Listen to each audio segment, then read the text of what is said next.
so I haven't done one of these in a very long time, and I am so excited to be doing it again. I got a random glimpse of these on Threads, and immediately I saved the drop date in my phone because I had to have them. That's how quickly I was smitten by them. These are the New Balance Warped Runner. They just came out on August 16th, which was my birthday, so ordering them was a pretty nice birthday gift to myself. They dropped on the New Balance website. Quantities for normal sizes were pretty limited from what I understand. You can go on there now and smaller sizes are still available, but everything from, I want to say maybe like an 8.5 and up sold out. They were sold out like that. I believe this is the second colorway that's released for them. This is the Sea Salt in black, or it's like a Sea Salt in smoke gray colorway that this particular pair is. And I believe the first one was like this blue, this royal blue, or this kind of darkish royal blue and black. Gonna do a little unboxing. As you all know, this is gonna be my first time seeing it along with you guys, so all of the reactions will be genuine because I have absolutely no idea what they actually look like in person. Let's go ahead and take a look at them, okay? I guess I should open it this way. Oh, that's soft and light. Okay. There we go. Here I go. Okay.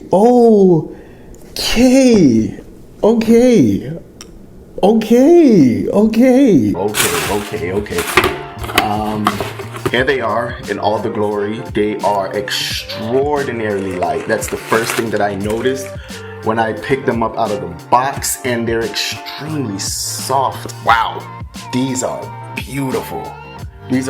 So yeah, these just released on August 16th. They're a brand new model from New Balance. Now, in the name it says Warped Runner, but from what I've seen and researched a bit, I don't really think these are meant for running.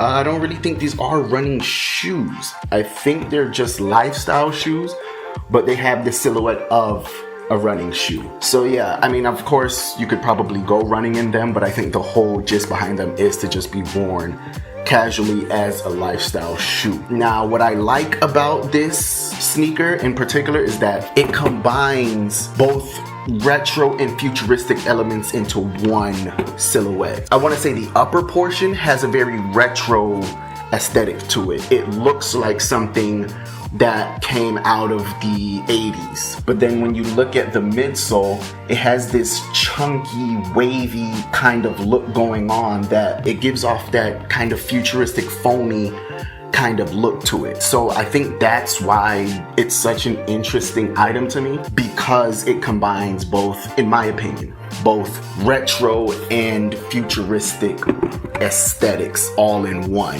All in all, I want to say there's 5 different colors going on in this shoe. For what should be a pretty minimalistic colorway, it actually has a lot of different colors going on.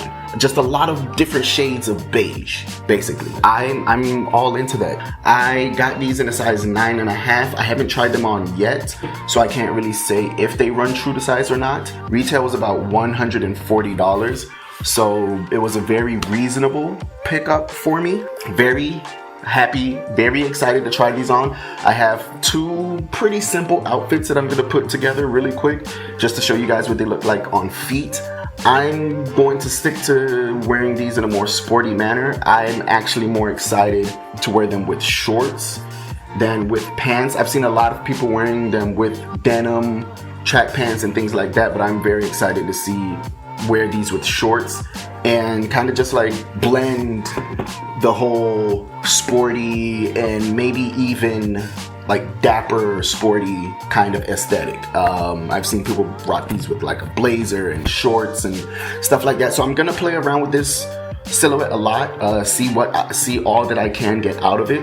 But I'm very excited to try them on right now. Just show you guys 2 pretty simple outfits, and yeah, let's go ahead and get right over to that.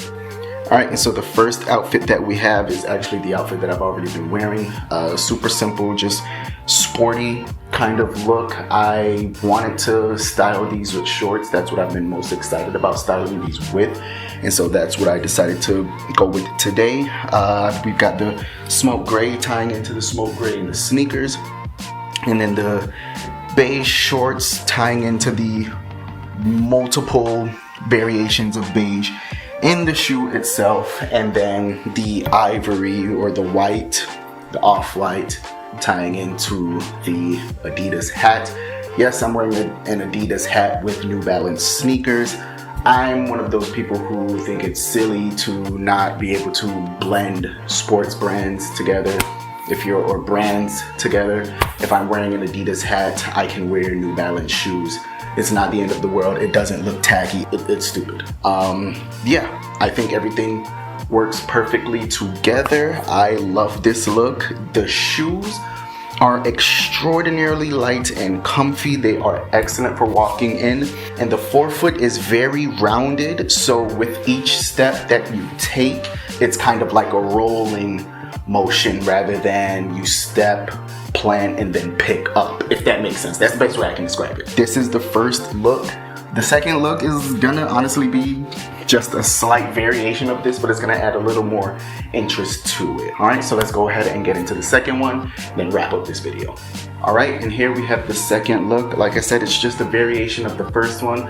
I decided to go ahead and throw on this crew neck sweatshirt and this worker jacket, sticking with the neutrals, but I also wanted to just add this pop of navy blue because I thought it would be interesting. I thought it would be a pretty cool idea, and just to add a little bit more interest to the outfit. Still sticking with the sporty kind of street aesthetic. Like I said, nothing too crazy, but I did want to go ahead and add this pop of blue. The kind of like dark brown bronze of this sweatshirt I think ties in perfectly with the neutrals of the rest of the outfit. And yeah, everything still comes together very well, and I just wanted to experiment a little bit. But with all that said, that's the end of the video. I love these shoes. They do fit true to size now that I have them on, and I would highly recommend getting a pair if you can find a pair. They should still be available across the web. The typical places like StockX, Go, and stuff like that, they should carry them. I've heard that resale isn't that crazy for these. I've heard ranges from like 150 to around 200. So for a sneaker that's very limited, I don't think that's the worst kind of resale price that you can pay. That is the end of the video. As always, thank you all so much for watching. If you hadn't already, please like, comment, subscribe. We're almost at 500 subscribers, and we're slowly but surely getting there. And make sure to follow me on social media. Follow me on Instagram. I'm on Threads. I'm on Facebook. Everything will be linked down below. Check out my website. Yeah, that's about it. Thank you all so much for watching, and until we put the pieces together again, folks.